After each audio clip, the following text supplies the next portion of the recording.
"Sir, may I see you again?" Now, this line has become an object of all the memes today on the social media. Congress has come out with an AI video and it really goes to show that Prime Minister Modi is almost prostrating before Donald Trump for each and everything. Any leader, any political leader who talks about 56 inch ki chhati, etc., this kind of rhetoric works when you're in a campaign mode.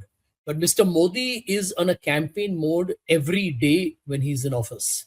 So for the past 11 years, all you hear from Mr. Modi is rhetoric. And I'll tell you why he's the weakest prime minister. Donald Trump has completely smashed this image of being that muscular macho man whose muscles were rippling both the biceps and the triceps, and who gave these very aggressive, bombastic statements about how he was the ultimate Vishwa Guru. Let's look at facts, Neelu. Donald Trump has now, at the last count, has said 70 times that he brokered the ceasefire between India and Pakistan after Operation Sindoor began. Now, this time, it's not just a hollow statement. It's backed by substantive evidence. Let's look at a couple of them. Recently, a gentleman called Ricky Gill, an Indian American, has received an award by the US government, and I have got it here in front of me, called the Distinguished Action Award. And guess what the award is for? And I'll read it out to you. For India-Pakistan ceasefire negotiations. It's on record. I mean, this can't be fake news, right? This is real. You have the Chinese foreign minister, who also said recently that China played an important role in the mediations that led to the ceasefire. Have you heard Mr. Narendra Modi? He's India's prime minister, for God's sake. Has he been able to address this with Trump head on? The answer is no. Today, after the attack on Venezuela, have you seen how all the other Latin American countries, presidents and prime ministers are openly calling out Donald Trump and saying, "Come and invade us if you can"? That's the kind of, shall we say, the heft of leaders who are chosen by their people to lead the country. Mr. Modi leads the most populated country in the world. We are amongst the largest economies, but he is extremely inhibited. He seems to be paranoid, almost apprehensive about taking on Donald Trump, and Donald Trump is making all kinds of, I agree, absurd and atrocious statements.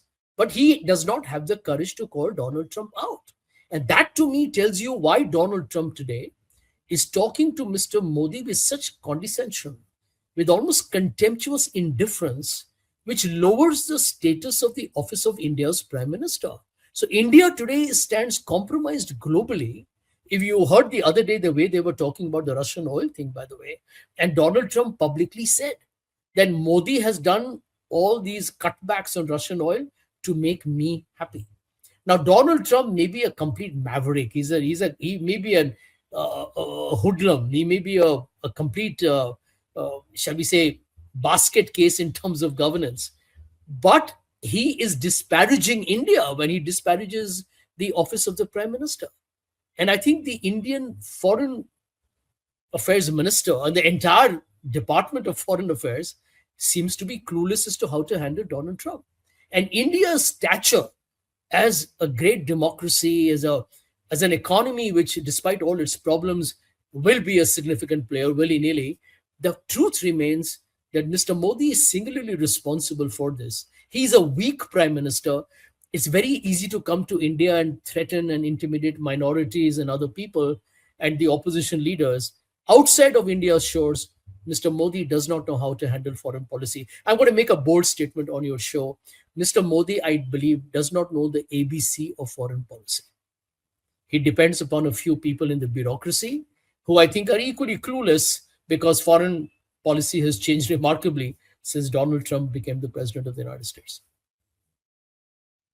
Sanjay, how does the MEA now handle Donald Trump now? Because Donald Trump will continue to speak like this. There is no control over his tongue. I'm sure he will talk worse maybe in the coming days. Who knows that? But has the government of India decided not to break their silence? They've decided to just keep quiet. What does it do to the image of the prime minister?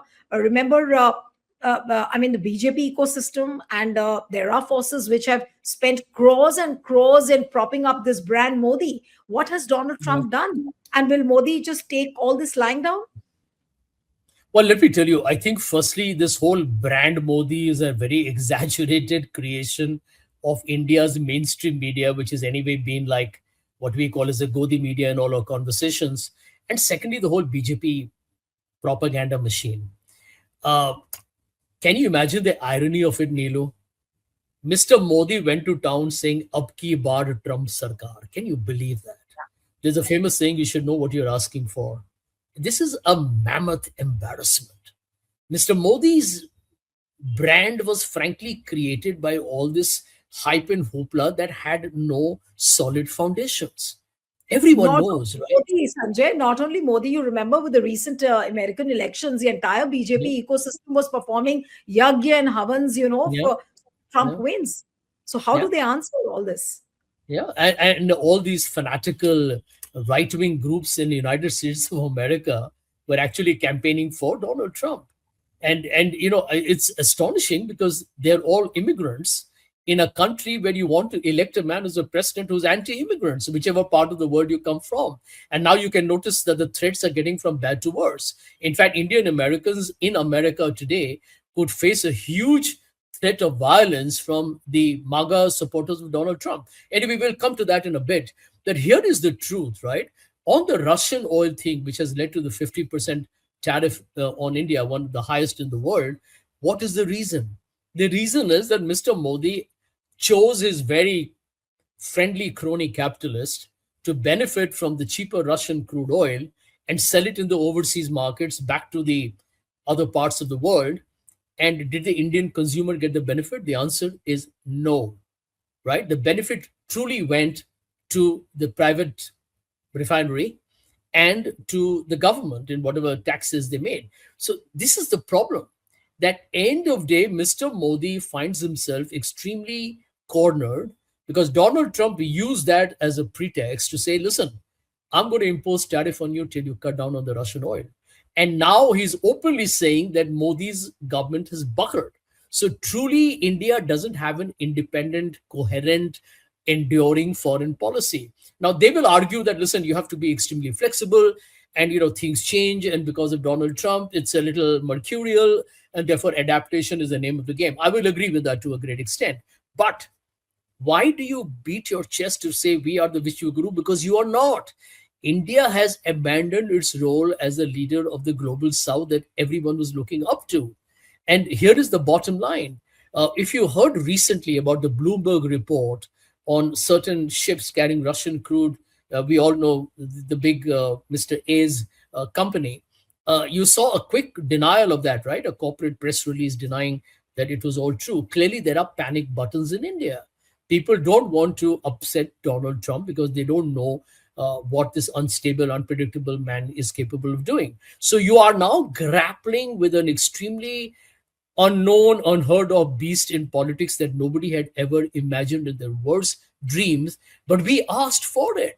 Now, let me tell you something, Neelu.